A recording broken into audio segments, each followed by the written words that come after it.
ayaw magbukas. Ayaw magbukas ng ating tank cover. Yun. Okay na. Sige, lagay mo na rin. Dito. Oo. Op. Ayun siya oh. Saba dito pa sa kabila. Wala na, ayaw na naman magbukas. Natin. Ito. Malangis. Yan. Oy, thank you tol. Ay, sorry. Okay. 200 premium. Oo.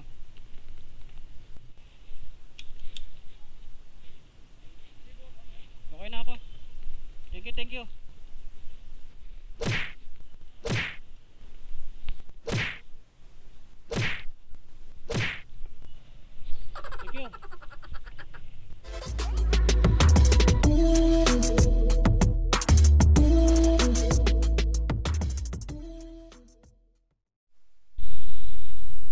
So, ayun mga tol.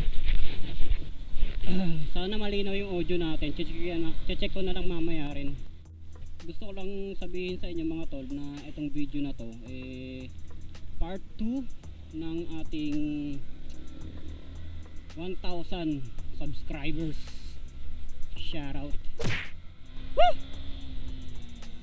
1,000. Yung iba pwede nilang sabihin na na parang OA kasi kailangan pa may part 2 ang pagse-celebrate mo ng 1,000 subscribers. Kasi yung iba parang normal lang sa kanila na umabot sila ng 1,000, di ba? Sa akin kasi sobrang valuable no. Parang moments to remember. Kasi isang taon na tayo naggagawa ng video. Tapos ngayon lang siya umabot ng 1,000. Hindi kasi siya yung original na account na ginawa ko. I don't know kung may effect yun, pero usually ganun ang nakikita ko sa mga content creators ngayon. Kaya mabagal yung kanilang pag-growth ng channel kasi hindi na i-endorse ng matagal na panahon. So, ibig sabihin, kunyari gumawa ka ng channel ngayon, tapos hindi ka naman nag-content, hindi ka naman nag-upload, ginawa mo lang yung channel para makareact sa mga videos or makapag-like sa mga videos ng mga idols mo. So I mean, may account ka pero hindi mo ginagamit as your own. Parang hindi ka nag-upload doon. So hindi siya na-update. So yung mga nakita ko na nag-boom bigla yung channel nila after 3 months. Kasi from the start nang ginawa nila yung channel nila, talagang ginamit nila, nag-upload sila. So ako hindi ganoon. So nung akala ko yung araw na mismo na naisip ko na ayusin yung channel ko o palitan yung pangalan ko ganun sa Google account, akala ko yun yung araw na gumawa ako ng channel. Hindi pala. Nagawa na pala yung channel ko 2017 pa. Nag-start lang ako maggawa ng video 2019. So ayun, may 2 taon siyang natenga. Di ba ang channel, MT15. Di ba ang channel meron siyang may tinatawag na 1,000 subscriber 4,000 watch hours para sa monetization application.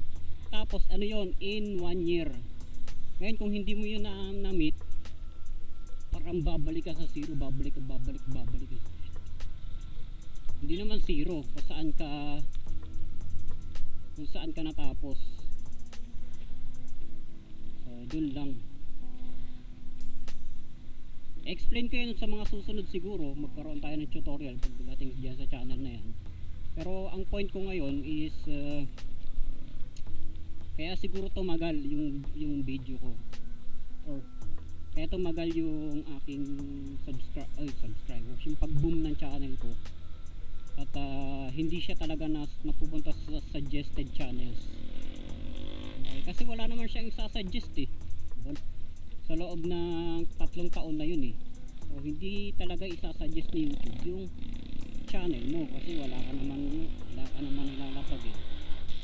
So ngayon, eto nga, so kaya ako siya na-appreciate talaga ang 1,000 subscribers. So ngayon, so shoutout tayo habang bumabiyahe. Papunta ako ngayon actually sa clinic. Yeah. And it's been 2 weeks. Medyo 2 weeks ako nangihina. Ewan ko ba? Hindi naman nangihina kasi 1 week, isang buong linggo, masakit yung tiyan ko. So last Saturday lang nagpa-check up ako. So check up pa lang yun. So hindi pa rin ako binigyan ng gamot, pero binigyan ako ng reseta para lang dun yata sa pagbabamit. Kasi medyo nagsusuka-suka ako kapag kakuan eh. Medyo na-irritate ako doon sa lasa ng kinain ko. Allergy parang ganun. Medyo nawala yung pagsusuka-suka, pero still abdominal pain siya mga tol. Parang abdominal cramp ba tawag doon? Crampings. So, pero still masaya pa rin ako kasi yun nga, umabot tayo ng 1,000 subscribers. Yeah! Kaya 1,000 na tayo. So ayun, shoutout nga pala kay kay Tol Kim kay Alcantara Gulingan. Siya nga pala mga tol, siya yung gumawa ng pintura ng motor natin. So ito yan. So yun, siya yung gumawa niyan. Kung gusto nyo magpagawa kay Kim, magpapintura ng mugs or magpa-customize ng kulay ng motor ninyo, pwede. Murang-mura, madaling kausap at napakabuting tao. Yun lang masasabi ko sa kanya. Diba? Si Kim hindi kanyang tatagain. Ang ingay naman nito, kuya, mauna ka nga. Nagbablog ako eh. Sino pa? Ayun, ang R15 Club Philippines, Yamaha R15 Club Philippines, na sa lahat ng mga nanonood sa akin alam nyo naman palagi tayong kasama nila. Di ba palagi? Baga, most of my videos, ingay mo, wala namang ganap, bira ka Bomba ka ng bomba rito Una ka na nga. Hey kuya, una ka na. Sorry, hindi kayo sinasabihan ko mauna ka na. Yung isang maingay. Delikado umovertake sa mga palikuan. Ito paliguran lang. So ayun, medyo hindi din maganda ang pakaramdam ko ngayon. Still masakit ang tiyan ko, pero syempre hindi naman siya sumasakit kapag hindi ko iniisip eh. So sino pa? Ayun, shoutout kay Presswheel, yun nga, ng R15 Club Philippines, and si Sir Jeff Domingito. Who else? Yan, nakalimutan ko, nabasa ko na may nag-comment, pa-shoutout daw. Ayun, shoutout din kay Ma'am Aubrey.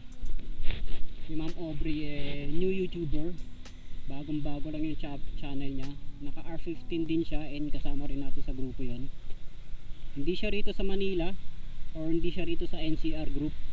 Nasa siya, north side, which is Ilocos.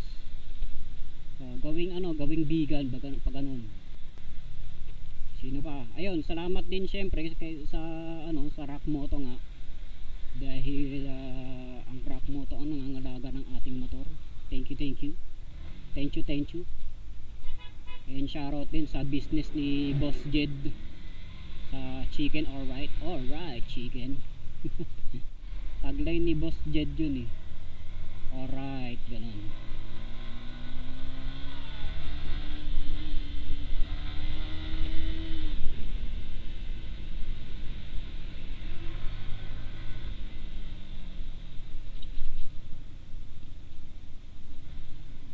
ayun, thank you. So hanggang dito na lang mga tol. Huwag nyo kakalimutan na mag-subscribe, mag-like, and share nyo na rin sa mga tropa nyo. Okay, hit nyo na rin yung notification bell mga tol. Diba? Malaking tulong yan tol sa channel ko. Sobra as in. Diba? Arik. Arik. So, ayun. Thank you. Till next time.